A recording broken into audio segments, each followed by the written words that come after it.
Olá, você ligado no Notícias Agrícolas, eu sou o Guilherme Dorigatti, nós voltamos com a nossa programação, dessa vez para conversar um pouquinho sobre as condições de clima e como é que elas afetaram a safra de soja 21-22 e também como é que estão essas condições para o plantio da segunda safra de milho que está acontecendo nesse momento.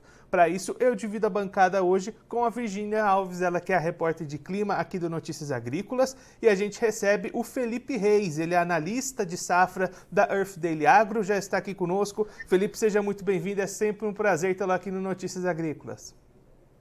Boa tarde, Guilherme. Sempre um prazer participar junto com vocês. Olá, Felipe. Boa tarde, Guilherme. Eu queria começar nosso bate-papo hoje, Felipe, falando um pouquinho de como que foi a condição do tempo nas últimas semanas, nos últimos dias, pode ser? A gente tem observado bastante chuva ali para a região do Brasil Central, mas quase nada para a região sul do país. O que nós temos de informação em relação ao que já aconteceu?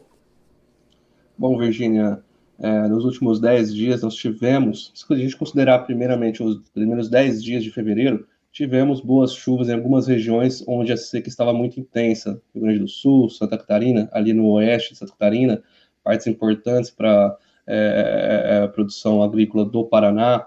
Para a soja, perdas já estão consolidadas, tanto é que a própria Conab já trouxe uma queda importante para essas regiões, né? Mas essas chuvas para recuperar a umidade do solo, para o plantio do milho safrinha, foram muito importantes, falando aí de Paraná, Mato Grosso do Sul especificamente, mas já voltou a ficar seco. Quando a gente olha os últimos dias e uma expectativa aí para os próximos dias, né, o modelo europeu aponta baixa precipitação novamente para o sul do Brasil, Paraná, Mato Grosso do Sul e também São Paulo.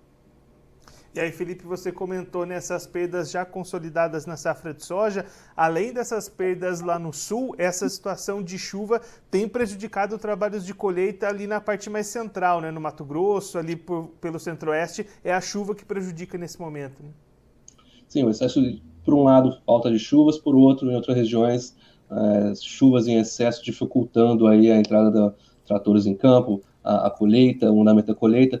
Se a gente comparar com o ano passado, onde teve um atraso do ciclo da soja grande, nossa colheita este ano está mais adiantada, mas ainda vale ressaltar que em algumas regiões de Mato Grosso, por exemplo, norte, centro-norte de Mato Grosso, tiveram chuvas, precipitações altas, não apenas Mato Grosso, mas Goiás, o noroeste de Minas Gerais também teve algumas precipitações fortes nos últimos dias, o que dificultou aí as operações de campo, né, tanto a colheita da soja quanto o plantio do milho de segunda safra.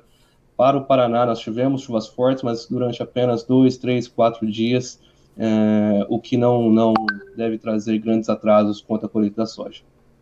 E Felipe, é aquela pergunta que a gente faz mensalmente, né? Como é que a gente explica esse padrão das condições climáticas hoje, né? Eu tenho observado que esse ano a gente está tendo muito mais aquela zona de convergência do Atlântico Sul na região central e tem a seca no sul. Em relação às acas, está dentro do que é esperado ou nós estamos observando mais eventos climáticos como esse? E lá para a região mais baixa do país, ainda é influência do Laninha ou tem algum outro fator novo nesse cenário todo? Bom, nós tivemos uma forte influência do Laninha esse ano, tá? Então essa parte está correta. Pode ser que ainda se perdure aí até março, início de abril. Quando a gente olha para uma previsão climática para os próximos 3 meses, na verdade, os modelos eles trazem uma tendência. É muito difícil você fazer uma previsão para os próximos 90 dias, mas uma tendência, assim, como que vai ser o comportamento, volume de chuvas, isso já é possível observar. Tanto o modelo europeu quanto o modelo americano. O modelo americano o responsável é o governo dos Estados Unidos, o modelo europeu a União Europeia. 27 países que colaboram com o desenvolvimento desse modelo de previsão climática. A gente observa que o modelo americano ele ainda espera uma baixa precipitação, mas mais ao extremo sul do país, tá? Enquanto o modelo europeu está um pouquinho mais pessimista. Essa seca estende-se do Rio Grande do Sul até a região sudeste, oeste do Paraná, o que pode atrapalhar aí a segunda safra de milho para o estado, né? Pensando também, não apenas no Brasil, mas na Argentina, esses modelos trazem uma tendência de seca para esses próximos 2 meses, fevereiro, restante de fevereiro, março, abril, para todo ali o cinturão de milho e soja. Nós já tivemos uma redução importante da estimativa de produção de milho pela Bolsa de Cereais, de 57 para 51 milhões de toneladas, e caso esse cenário de seca não se altere, e as previsões de curto prazo para as próximas 2 semanas são de seca, a tendência é de que essa estimativa seja refeita e haja novas quedas no curto e médio prazo. E Felipe, outra questão que eu venho observando também desde que o ano virou, né, nesse primeiro mês pelo menos, é que além da falta de chuva, temperaturas muito elevadas para essas áreas que você acabou de citar, né? Sul do Brasil, Argentina, nossos vizinhos ali no Paraguai sofrendo bastante também. Tem alguma coisa diferente acontecendo que está influenciando essa elevação na temperatura? Não, este ano nós tivemos um efeito, um fenômeno Laninha bem característico, né? A gente observou falta de chuvas no sul do país, excesso de chuvas no nordeste do país. Se a gente olhar para o Mato Piba, por exemplo, as precipitações acumuladas estão bem acima da média. Então foi um Laninha bem característico. Claro que há de se considerar que também tivemos alguns outros fatores, mas o mais importante aí que resultou nessa seca intensa no sul do país foi o Laninha. E aí, Felipe, você comentou um pouquinho, né, dessas dificuldades que podem haver para o milho ali no oeste do Paraná, pensando agora exatamente nessa segunda safra de milho. O que a gente pode esperar? Deve ser uma segunda safra com um clima favorável ou essas dificuldades que a gente teve na soja vão perdurar também no milho? Bom, Guilherme, por enquanto a gente pode traçar uma linha no Brasil, onde a gente observa Mato Grosso do Sul, Paraná e parte de São Paulo, boa parte de São Paulo, com condições ainda não ideais, desfavoráveis, com umidade do solo abaixo da média, cerca de 20% a 30% abaixo da média. Por outro lado, Minas Gerais, Goiás, Mato Grosso, regiões importantes quando se fala da produção de milho safrinha, estão com condições boas, ideais para esse início de ciclo. Estamos bem ainda no início, o plantio está avançado no Mato Grosso, a gente faz uma comparação anual, certo? Assim como também em outras regiões, o que é positivo. Mas a atenção fica para Paraná, Mato Grosso do Sul, quando a gente fala de milho safrinha, que é onde a seca ainda persiste. E aí é nessa região, né, Felipe, que já teve falta de chuvas há algum tempo, então mesmo com essas chuvas que você comentou ali nos últimos dias, é insuficiente para manter essa umidade no solo necessária, né? Foram fortes chuvas, né, principalmente ali no extremo oeste do Paraná. Algumas regiões tiveram chuvas ali de 25, 30, 35 milímetros apenas em um dia. Né? Isso aconteceu aí entre o fim de janeiro e início de fevereiro, e logo a seca voltou. Né? E quando a gente olha para frente, o modelo europeu aponta para uma baixa precipitação, abaixo da média, para todo o sul do país, Paraná, Santa Catarina, Rio Grande do Sul, Mato Grosso do Sul, boa parte de São Paulo.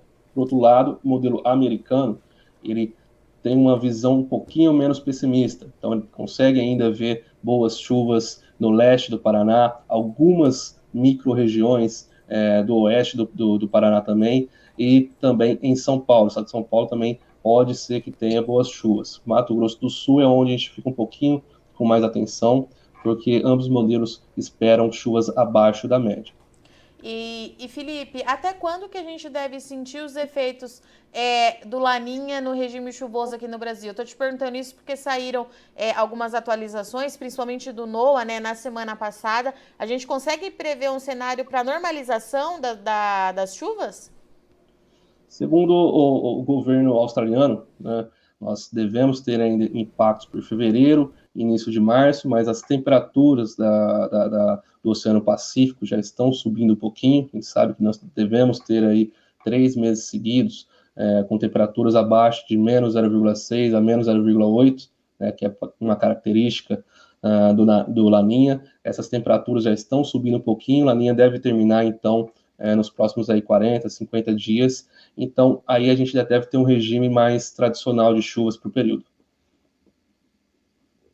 Muito sua participação mais uma vez aqui no Notícias Agrícolas. É sempre muito importante ter essas informações aqui para o nosso produtor. Se você tiver mais alguma orientação para deixar para quem está nos assistindo, o momento é agora.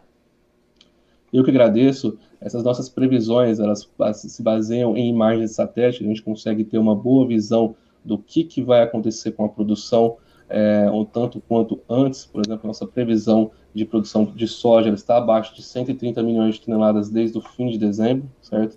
Por enquanto, milho safrinha nós não começamos a trabalhar, mas a tendência é de que haja uma produção aí de 86, 87 milhões de toneladas, mas já aí no final de março nós já vamos ter uma boa estimativa do que vai acontecer. Então, para quem tiver dúvidas ou quem trabalhar com as produções, com oferta, demanda, pode entrar em contato conosco que nós estamos à disposição. Felipe, mais uma vez, muito obrigado. A gente deixa aqui o convite para você voltar mais vezes. A gente siga acompanhando como é que vai ser o clima, essas condições para a safrinha aí ao longo do ano. Muito obrigado. Eu que agradeço, Guilherme, Virgínia. Boa tarde.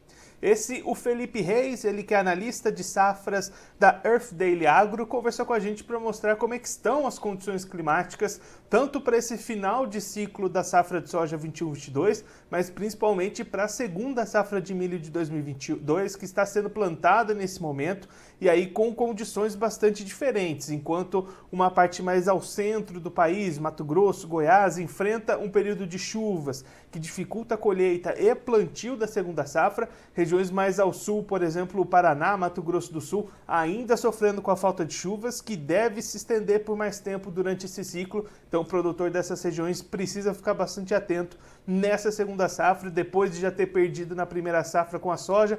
As perspectivas para o milho também tem problemas aí pela frente. O produtor vai precisar de toda atenção, vai precisar de todo cuidado com as suas lavouras. Bom, nós vamos ficando por aqui, mas a nossa programação continua.